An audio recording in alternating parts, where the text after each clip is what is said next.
In today's session, we're going to be considering the Christian and science. What is the Christian's role in the scientific enterprise? How do we as Christians live in a culture that's been very much shaped and deeply influenced by what is happening in the scientific world?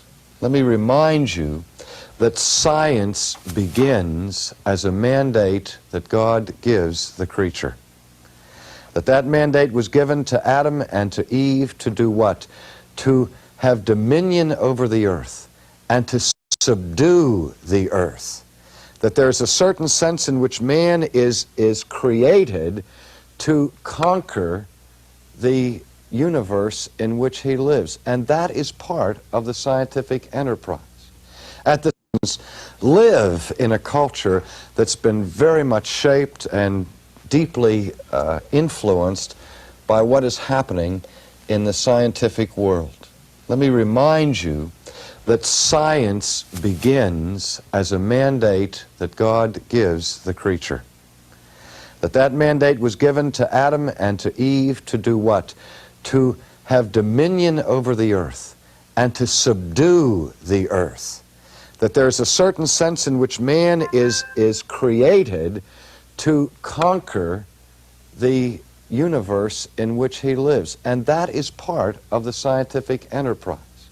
At the same time, there are certain restrictions and constraints that are placed upon man in creation. We are called not only to be productive, but we are called to dress and till and keep the earth. And what else? And to replenish it. So that in that initial mandate for the scientific enterprise, that scientific enterprise is to be under the authority of God and restrained by the law of God that prohibits the exploitation of natural resources, the exploitation and raping of the world that we are called to conquer and have dominion over. Well, for centuries, there was a sense in which the church and the scientific community worked hand in hand together, where the vocation of the scientist was seen as precisely that, a vocation, a calling. A calling from whom? From God Himself. So that there was a kind of unity between the spiritual quest of man and the natural quest of science. But it seems that more and more and more a hiatus is developing, a break between man's spiritual life and what we would call his natural or scientific life. Perhaps we still haven't gotten over the crisis of the Galilean episode in the Middle Ages, where Galileo was condemned by the church for his scientific activity, and it has only been recently that that ban has been removed. But since the tension that arose then and accelerated in the 19th century and in the 20th century here in the United States with the Scopes trial centering on evolution, there's been this growing sense that there are two different realms, the realm of faith or religion and the realm of reason, or what we call the realm of science. I read a novel not too long ago where one of the lines that the novelist said is it had dialogue between a priest and a scientist. And as an editorial comment, the author of the novel said, the priest presented his faith or his beliefs, and the scientist presented his reasons. And the whole idea there was that if one is to be a Christian in our modern age, he must be something of an intellectual schizophrenic. That he has to somehow put his faith to one side and his reason and scientific investigation to the other side of the room, because the two are simply incompatible. Now, we've been looking in this series of lectures about the dilemma that modern man faces with that line that divides supernature from nature, the metaphysical realm from the physical realm, and so on. And I don't want to labor that to death, but I want to remind you that this great watershed in Western civilization came with the criticism of Immanuel Kant, who maintained that our standard normal methods of knowing, our normal intellectual process of inquiry, incidentally, the method of knowing by which science is established, can never get us beyond the limits of this world and into the realm of God. So that the scientific method is useful for the study of physics, but not for the study of metaphysics. It's useful for the study of nature, but not for the study of supernature. And so the bottom line of Kant's critique was that God cannot be known by theoretical thought. Now, as I say, that's a watershed moment in Western history, because since Kant, not everybody, but multitudes of thinkers have succumbed to that skepticism and have said that if we are to have any knowledge of God or any religious truth, that truth or knowledge must be achieved not by reason or by sense perceptions or by the normal and ordinary ways of knowing, but we must conjure up a new way to get across that line, either through an existential experience or through a mystical intuition. But the normal avenues of knowing are closed to the things of God. Now, if you know where I come from in theology and philosophy, you know that I'm one who has not rolled over and played dead at the feet of Immanuel Kant, and I believe that as soon as we embrace this idea that God is only known mystically and the world is known scientifically, that we do in fact create a kind of personal schizophrenia that is intolerable over the long haul for the intelligent person. And so that we have to deal with this problem that we're wrestling with in our culture. Many Protestant scholars, however, lay the blame not so much on Kant, but they go back earlier into church history and put the blame at the doorstep, I should say, of one of the preeminent theologians of the history of Christendom, who was, of course, the Doctor Angelicus of the Roman Catholic Church, St. Thomas Aquinas. There tends to be a kind of built-in allergy to Protestant thinkers to the work of St. Thomas Aquinas, perhaps because he was Catholic, if for no other reason. But Francis Schaeffer, with whom I have profound agreement on most everything that we ever discuss, is one, for example, who would lay a heavy load of the blame on this schizophrenic view of today at the doorstep of Thomas Aquinas. And he believes that the root cause of modern man's problem is found in the separation that Aquinas makes between nature and grace. Separation of nature and grace. The two realms. The realm of nature that you live in every day, that is the focal point of scientific inquiry. And the realm of grace is that supernatural realm of God. All right? Now, I would certainly agree with Dr. Schaeffer that if St. Thomas Aquinas, in fact, separated nature and grace, that he would be responsible for being a significant root of modern man's dilemma. But here we have an exegetical question. I'm not persuaded that Thomas Aquinas ever did, in fact, separate nature and grace. On the contrary, I'm convinced that what St. Thomas Aquinas was attempting to do was to avoid the separation of nature and grace and to speak to a crisis that had arisen not in the 20th century, but in his own day, that was very similar to the crisis that we have today. And let me just take a couple of minutes to give just a little bit of historical background to that. When Thomas Aquinas was writing and working, the Christian world was faced with its greatest threat that it had faced in centuries. That threat came not from existentialism, and it didn't come from pragmatism or from secularism. The threat that encountered the church in the 12th century and in the 13th century was the rising tide of the influence of Islamic religion and philosophy. You know of the Crusades that were attempts to recapture the sacred sites of traditional Christianity, which had fallen under the power and dominion of the Turks who had invaded the Holy Land. And Islam had made this enormous impact in the world and was now reaching into the Western civilization, and the greatest philosophical thinkers of the Islamic world had combined Islamic religion and Aristotelian philosophy. They resurrected Aristotle from the ancient world and produced a system which they called integral Aristotelianism. Now, you don't need to remember that technical term.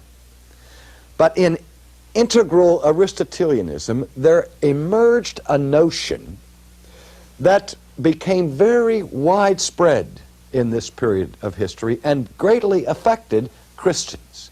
It was the idea of what was called by the Islamic philosophers the idea of double truths. Now, believe it or not, I'm going to try to tie this into where we are today, so bear with me with the historical reconnaissance that we're on. The idea of double truths was this: that a notion could be true in theology or religion and at the same time be false in philosophy or science. Something could be true in faith and at the same time false in science. And the person was expected to go through life holding both views at the same time, which were in fact contradictory. Now let me illustrate that by jumping across the ages and moving into the 20th century, because I doubt if there's ever been a period in Western civilization where the notion of double truths was more widespread than it is right now, even though we don't call it that. It's this idea: the person says, for Monday, Tuesday, Wednesday, Thursday, Friday, and Saturday, I believe, for example, in macroevolution. I believe that man emerged as a cosmic accident, just popped up out of the slime. No rhyme and reason for it. A chaotic result of chance. But on Sunday, I believe that man was created in the image of God. By faith, I believe that man has dignity and purpose rooted and grounded in an intelligent act of creation by an eternal being. But the rest of the week, I have to be an honest scientist and believe that man emerged as a cosmic accident. Now, how can you hold those two views at the same time? I'm not trying to get into all of the issues over the various viewpoints of evolution and creationism and all of that rage in the schools today. I've taken the two extreme differences: macroevolutionists, that all life evolves from a single cell gratuitously, versus, the idea that God creates man in his own image purposefully.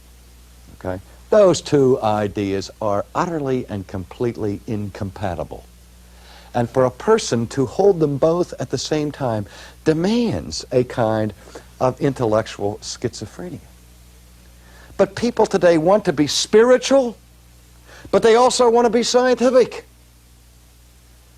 How do we deal with that dilemma? Now, Aquinas answered it this way. Aquinas made a distinction between nature and grace. He distinguishes between those things which can be learned through a study of nature and those things which only can be learned through a study of grace. Now let me back up a second here. He distinguishes nature and grace, but he never separates them. And as I've said on a host of occasions, one of the most important distinctions that a Christian can learn is the distinction between a distinction and a separation. In fact, the failure to distinguish between the difference between a distinction and a separation has caused more problems, I think, in the history of theology than any other failure.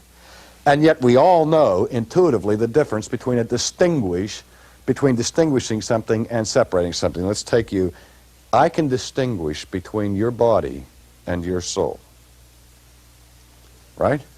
What happens if I separate them?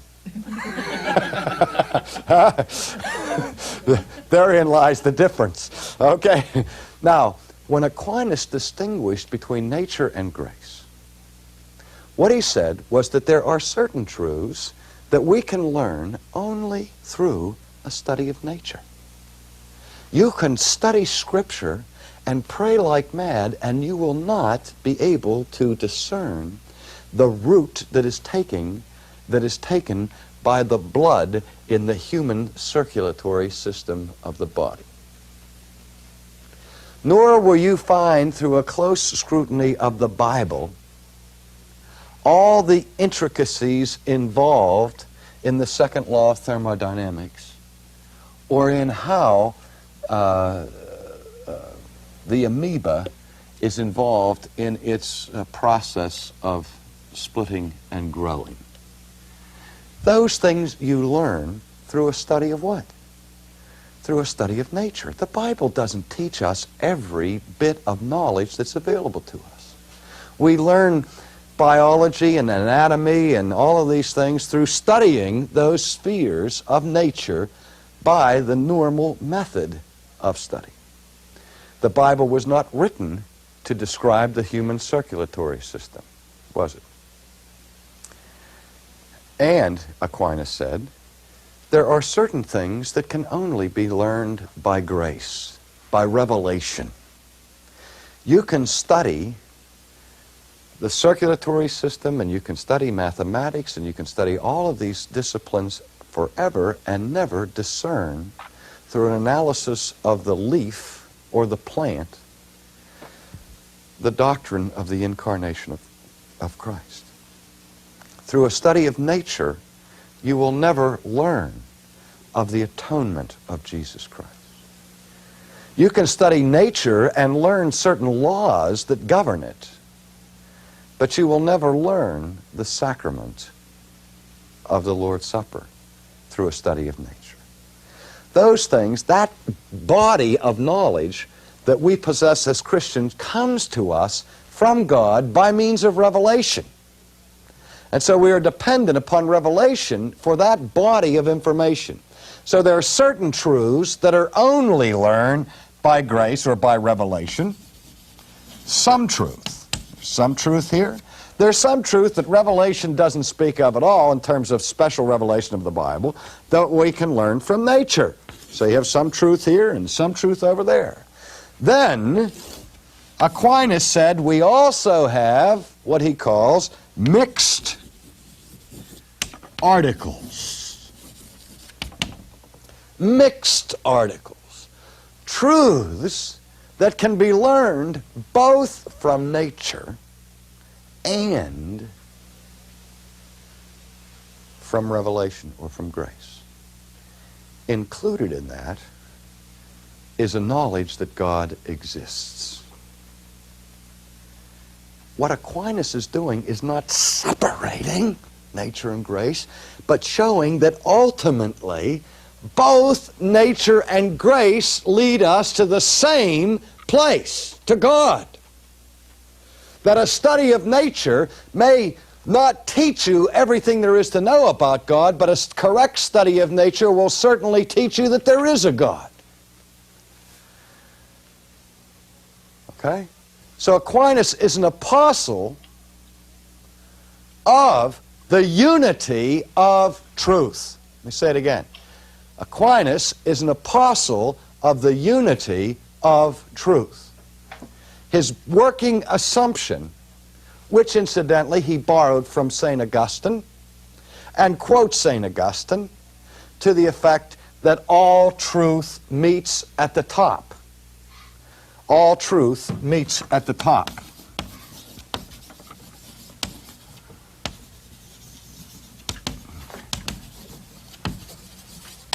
That is to say, what is true in science will ultimately undergird what is true in religion. Now, he's not saying that contradictions will be resolved at the top. What he's saying is there are no contradictions in reality. That truth is always consistent and coherent.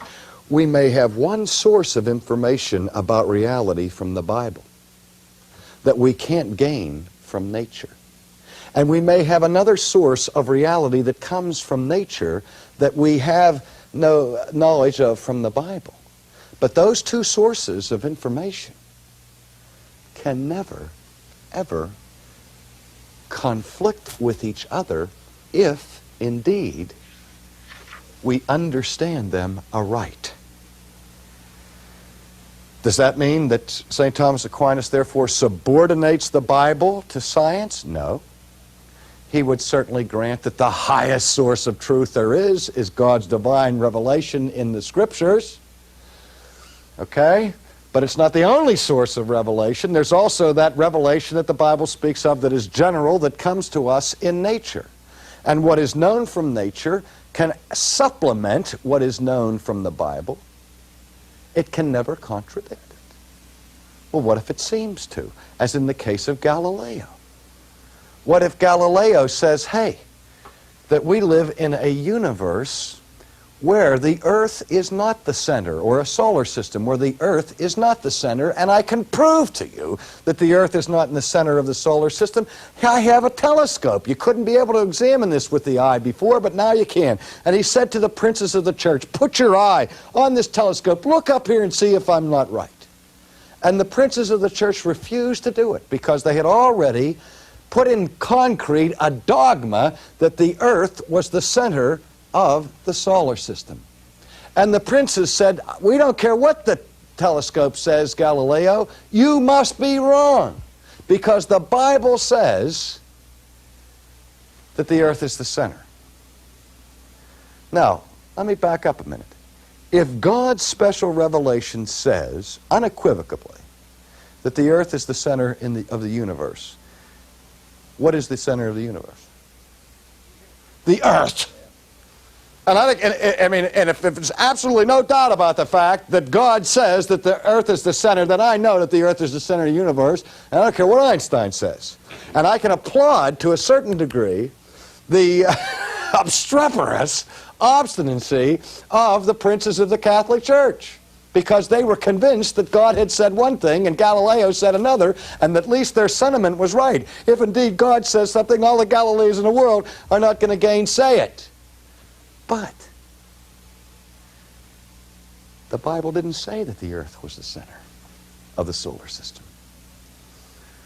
The debate was not between God and Galileo. It was between the Ptolemaic astronomers and the Copernican astronomers. And the church had unfortunately put its blessing upon an earlier scientific paradigm that they shouldn't have blessed. And they got egg in their face by tying that in with divine revelation. And finally had to submit and say, yeah, we blew it on that. But that was not a conflict between the Word of God and the Word of Galileo. What I'm saying here is that it's very possible for science to correct theology. It is impossible for science to correct the Word of God. But it is possible for science to correct the word of the theologians. And a judicious theologian is careful to examine that body of knowledge that comes to us from nature, as well as that body that comes from grace. The attitudes historically which were healthy, as we found, for example, in Newton, who did not live in fear of the contradiction of his faith or the study of this world, said that the activity of the scientist is to think God's thoughts after him. There's a sense, dear friends, in which the Christian should be the most passionate scientist of all, the one who is most rigorously open to truth wherever he finds it, not being afraid that a new discovery of truth is going to destroy his foundation for truth. Because if our foundation for truth is true, all other truth can only do what? Support it and enhance it. It can't destroy it. So Christians ought not to be afraid of the scientific inquiry. That doesn't mean that we should uncritically accept all pronouncements and pontifications of scientists. Scientists are fallible too. And scientists sometimes make arrogant statements that go very, very far beyond the realm of their own discipline. It's interesting, you know, every year or so you'll see an article in Reader's Digest or somewhere, why Wernher von Braun believes in God, you know, or why some other scientist doesn't. Well, I'm delighted when Wernher von Braun says that when he studies the heavens and physics and nuclear power, that he is driven to the conclusion of the awesome majesty of God. I like that. But he's no more an expert on the existence of God, you know, than you are. And that's a theological question. And when somebody steps outside of his arena of expertise, we tend to walk with him. We do this all the time in advertising. Willie Mays gets on television and advertises a particular brand of razors. Now, if Willie Mays gets on television and tells me how to hit a baseball, he's speaking with authority. When he gets on there and tells me what's the best razor blade in the world, what does he know about razor blades? But Madison Avenue understands that people will easily transfer one person's authority in one sphere over into other spheres. And so beware of scientists who are making theological pronouncements way outside the boundaries of their discipline. Oh, I just want to say before I close that the scientific method is based upon a combination of two elements of knowledge: induction and deduction. Induction involves observing, measuring, seeing, hearing, viewing, checking out the particulars. Deduction involves the application of the formal laws of logic and coherency to those particular pieces of investigation. Both are needed in the inquiry for truth. And some people are very strong at induction and weak at deduction. And others are very strong at deduction but are a little bit short on their research, a little bit short on their experimentation and observation. What Christian Science is, in the fullest sense of the word, is responsible, sober, careful, humble investigation of truth, using both induction and deduction, knowing at all times the principle of Aquinas: all truth meets at the top. Our age cries for talented scientists who see the scientific inquiry as a true vocation, as a response to the mandate of God himself. So rather than flee from the scientific enterprise, embracing schizophrenia, which will destroy us, We need to send Christians by the thousands, armed with the knowledge of grace, into the realm of nature, showing that that God who exists up here is concerned with life down here.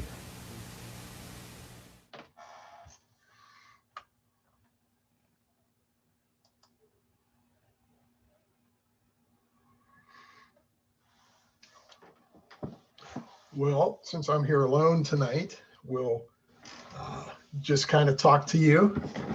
And if you get a chance to take a look at this at another time, I'm hoping that the idea of what nature and what science is, there's an understanding of the fact that with science, there are things that are not necessarily known, and they're mysteries. It's the same with the sacred.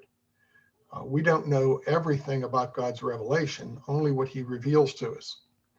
So in science, it's sort of the same thing. The problem that has arisen, I think, is that science has drifted away from the idea that there is a God behind everything, that there's a first cause, if you will, behind the things, that is a rational cause, that is a being that is eternal, has no beginning and no end, and that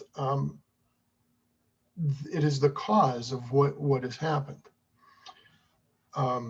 If we look at some of these things, we find that the scientists have not kept up with the theology.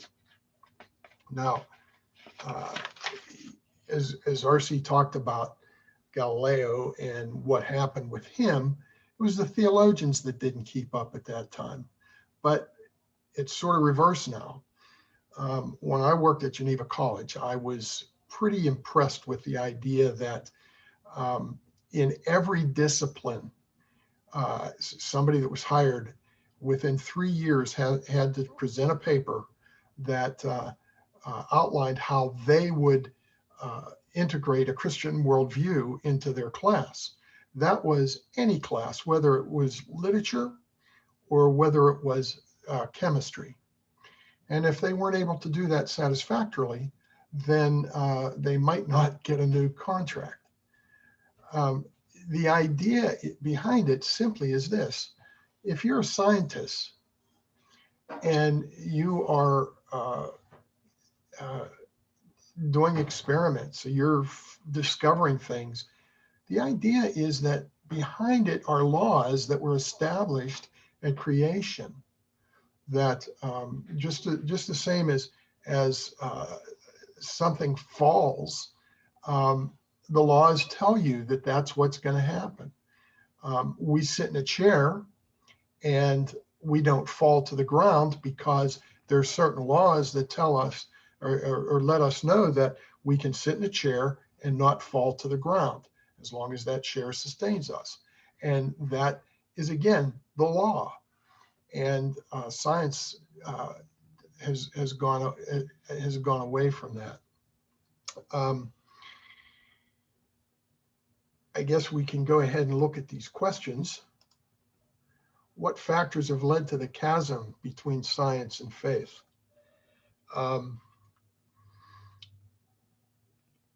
The problem, to me, appears to be that when people, philosophers particularly, separated out the what we would call the metaphysics or the sacred, the spiritual, when they separated that out, it created this chasm. It created a problem that exists today, probably even more severely than it did at that time.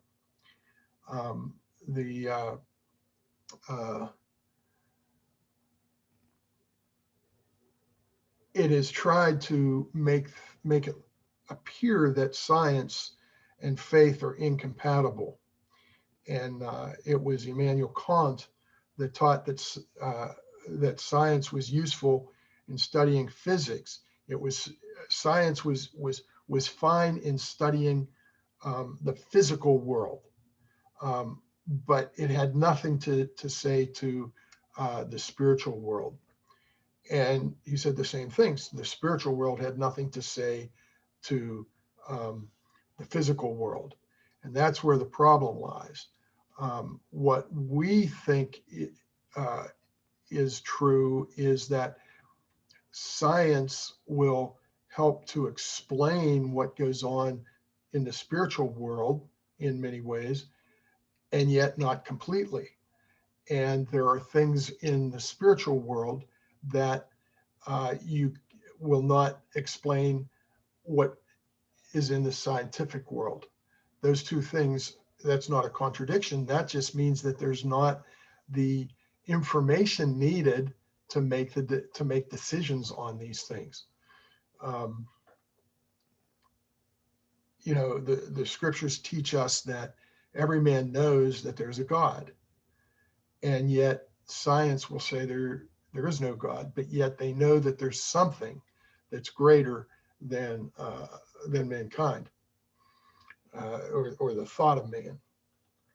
So the chasm started because of that separation of saying that science can't explain the spiritual and the spiritual cannot explain science.